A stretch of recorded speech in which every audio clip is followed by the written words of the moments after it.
Allô l'expert, un appel à un professionnel pour découvrir de nouveaux services, commenter l'actualité ou répondre à vos questions. Une émission proposée par monimmeuble.com et animée par Isabelle Dahan. Bonjour, alors la question aujourd'hui est de savoir quelle sera la place de la maquette numérique dans le futur des administrateurs de biens. Et pour répondre à cette question, nous accueillons Christophe Voiré, il est fondateur de Innovation Formation Service, il est également professeur à l'INSIS sur les innovations dans l'immobilier. Bonjour Christophe.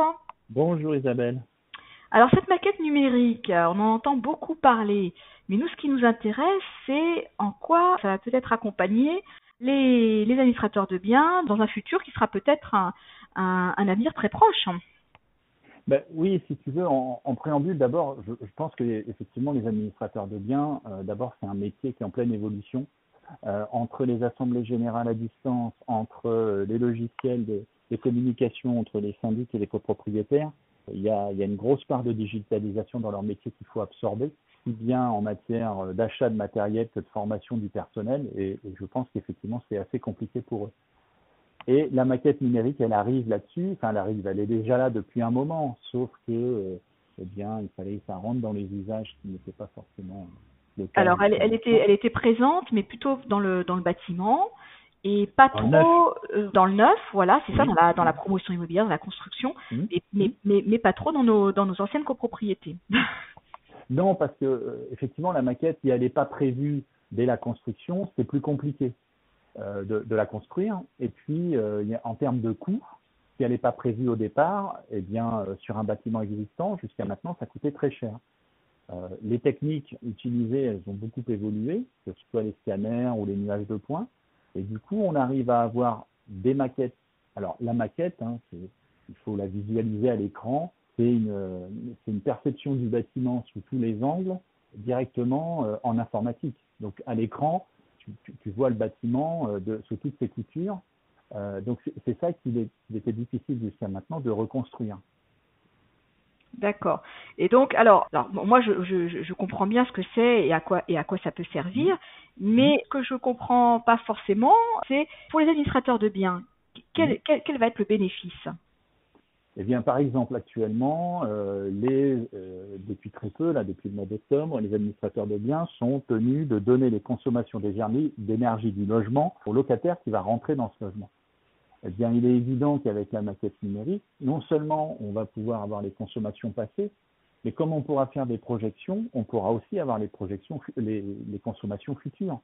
Donc, quelque part, on permet au syndic d'avoir toutes les informations concernant le bâtiment dans un même endroit, dans un même lieu, et ces informations, il va pouvoir les redonner aux copropriétaires, aux locataires, à tous les habitants de l'immeuble. D'accord, mais alors c'est quand même un peu technique ça. Est-ce que l'administrateur de biens, lui, il va savoir intervenir sur cette maquette, éventuellement y ajouter des informations, la mettre à jour? Eh bien, non, aujourd'hui, il est clair que les administrateurs de biens ne peuvent pas le faire, ne savent pas le faire, mais ça va au-delà, je dirais. D'ailleurs, pour moi, le premier problème, c'est qui est propriétaire de cette maquette. Ça ne peut être que le conseil syndical. Est-ce que le conseil syndical peut être propriétaire de la maquette? Et il va déléguer, je pense, dans la mission, à qui va-t-il déléguer la gestion de cette maquette numérique? Est-ce qu'il va la déléguer à un syndic ou à un métier qui n'existe pas encore? Est-ce que c'est le concepteur de la maquette qui va lui permettre de vulgariser l'accès à cette maquette? C'est vrai qu'il y a beaucoup de questions qui se posent. Mais en tout cas, aujourd'hui, bien sûr que l'administrateur de biens est absolument incapable de gérer et d'avoir accès aux informations qui sont dans la maquette. Alors, est-ce que la maquette numérique, c'est aussi ce qu'on appelle le carnet du logement numérique? Alors non, mais par contre, le carnet d'entretien numérique, il peut être collé à la maquette. C'est des informations qui peuvent être dans la maquette et que le syndic peut consulter ou il peut même mettre à disposition de l'ensemble des habitants de l'immeuble. Donc c'est effectivement, ce serait une suite logique, sauf que le problème aujourd'hui, c'est qu'on n'est pas prêt. On n'est pas prêt et les gens ne sont pas formés. Les outils existent. On a aussi ce que l'on appelle des visionneuses, par exemple, donc qui permet de visionner sans avoir à manipuler des langages informatiques complexes. mais qui permettent de visionner directement et d'avoir accès aux informations de la maquette. D'accord. Donc ça va ouvrir quand même la voie vers l'analyse et l'exploitation de données très importantes. Ah oui, oui, tout à fait, parce que la maquette, c'est un état des lieux du bâtiment. Alors, il y a plusieurs problèmes qui se posent. D'abord, c'est la réaliser. On n'a pas toujours les plans. Sur des vieux bâtiments, ça va être complexe. Donc, il va falloir la bâtir, cette maquette. Après, lorsque les travaux vont être faits, eh bien, il va falloir l'entretenir. C'est-à-dire qu'à chaque fois qu'on va intervenir sur les bâtiments, il va falloir rentrer les informations dans la maquette, soit pour la modifier, soit pour la mettre à jour, soit pour la compléter. Parce qu'il y a un autre problème, c'est ce que de se poser aussi sur des bâtiments existants, c'est qu'on ne sait pas ce qui peut se passer dans les murs, dans les parois, dans les planchers. Donc tout ça, c'est un problème. Et cette maquette, il faut la faire vivre au fil du temps. Et ça, aujourd'hui, personne ne sait le faire ou personne n'est capable de le faire. Parce qu'en fait, moi, ce que je comprends, c'est qu'il y a quand même, dans cette maquette est très riche, elle contient beaucoup d'informations, et ces informations émanent aussi bien de la construction du bâti, donc à ce moment-là, elle pourrait être renseignée par les architectes, mais aussi sur la partie consommation d'énergie, isolation, etc. Elle pourrait être aussi renseigné par un thermicien ou un diagnostiqueur, voilà, quelqu'un qui interviendrait même au niveau des équipements de chauffage. Donc voilà, et bien sûr il y a des éléments de gestion aussi qui rentrent en ligne de compte. Et donc en fait on s'aperçoit que c'est sans limite, quoi. On pourrait faire intervenir des tas de corps de métier, des tas d'acteurs pour enrichir cette maquette. Tout le monde pourrait l'utiliser pour changer un équipement, pour opérer des améliorations dans l'immeuble. Voilà, donc moi je vois ça comme quelque chose, comme un socle et comme quelque chose de rapidement incontournable qui détiendrait toute la mémoire de l'immeuble. C'est ce que permet le numérique. Le numérique permet de centraliser beaucoup d'informations sur un élément particulier comme un immeuble. Et donc, ce qui permettrait de centraliser. Alors, centraliser, tu as raison, tout ce qui est éléments de construction, savoir comment elle est construite. Par exemple, il y a une société qui s'appelle Dimmer Service qui fait de la maquette numérique. Eux, ils ont constaté que dans la vie d'un immeuble, on le mesurait au moins 7 fois. À partir du moment où toutes les mesures du bâtiment elles sont rentrées dans la maquette, tu n'as plus à la remesurer, c'est terminé. Tu sais quels sont les volumes, tu as très facilement accès à cette information. Donc tout ce qui est éléments de construction, c'est rentré dans la maquette. C'est peut-être dans l'existant difficile de tout rentrer, tu ne vas pas pouvoir rentrer parce que tu ne vas pas casser un mur ou percer un plancher pour savoir où sont les réseaux, où est passé le fil électrique, mais tu vas pouvoir au moins avoir les éléments de construction de base. Et l'idée, c'est de l'enrichir. Et puis, c'est aussi d'apporter des informations sur les équipements de ce bâtiment. Parce que tu peux avoir un ascenseur, tu vas rentrer les informations qui sont liées à cet ascenseur.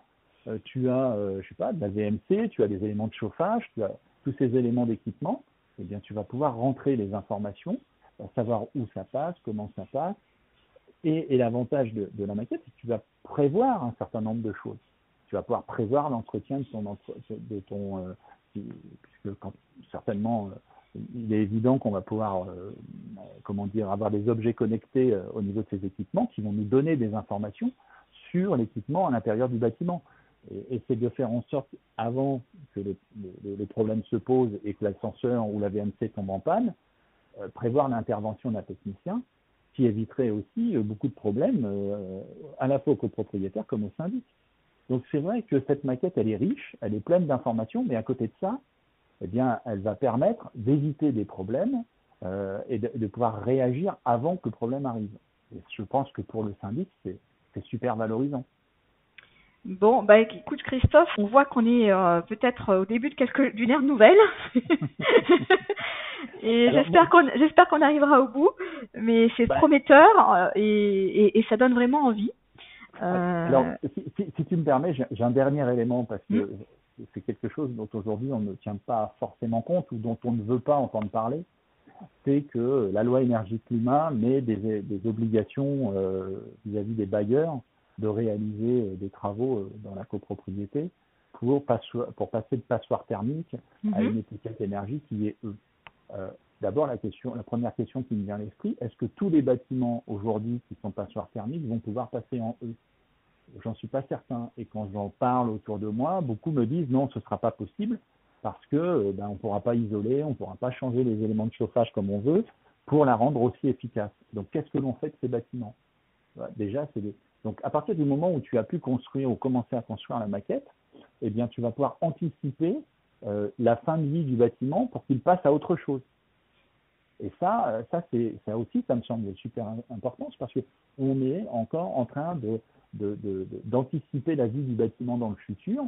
Alors, je ne sais pas aujourd'hui ce que ça peut donner, mais est-ce qu'un bâtiment d'habitation, on peut le passer en commerce? Est-ce qu'un commerce, on peut le passer en habitation?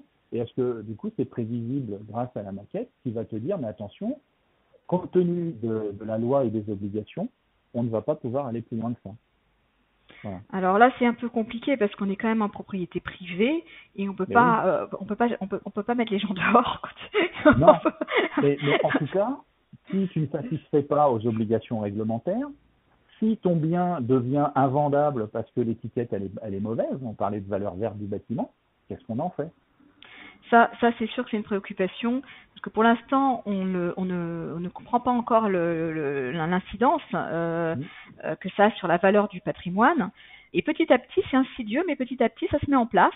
Et on s'aperçoit, d'ailleurs, on a fait des sujets là-dessus dans le site, dans mon immeuble, et on s'aperçoit que, en fait, dès l'annonce immobilière, ça y est, ça intervient, et que cette étiquette, elle commence un peu à être une base de négociation. Si on a une mauvaise étiquette, c'est que il y a peut-être des travaux à faire ou peut-être le bien consomme trop et coûte trop cher.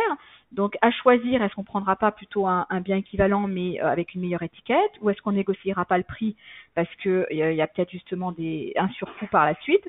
Donc tout ça, ça va finir par rentrer dans le quotidien de l'immobilier, des agents immobiliers aussi, qui vont devoir aussi se préoccuper de cet indicateur et qui vont en faire un argument de vente dans un sens ou dans un autre.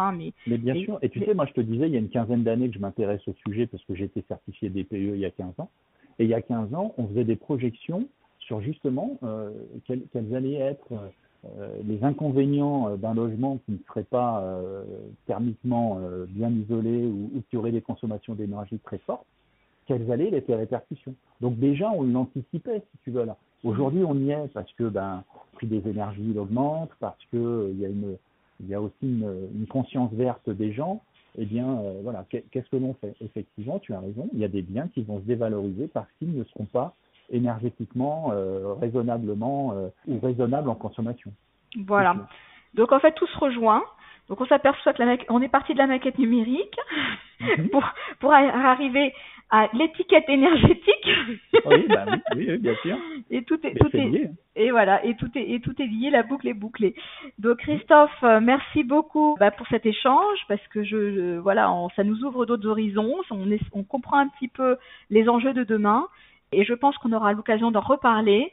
Voilà, il y aura certainement des nouveautés, des avancées, des évolutions, des innovations. On reviendra vers vous, Christophe, pour la suite. Voilà. Merci et bravo pour ce que tu fais. Et moi, je trouve ça super. C'est une mine d'informations. Tu es une mine d'or pour moi. Bon, merci. Je trouve que tu centralises tellement de choses. C'est fabuleux. Donc, merci. Bravo. Merci, Christophe. Merci beaucoup. À très vite dans les pages de mon immeuble. Merci. À bientôt. Merci. Au revoir. À bientôt. Allô l'expert, un appel à un professionnel pour découvrir de nouveaux services, commenter l'actualité ou répondre à vos questions. Une émission proposée par monimmeuble.com et animée par Isabelle Dahan.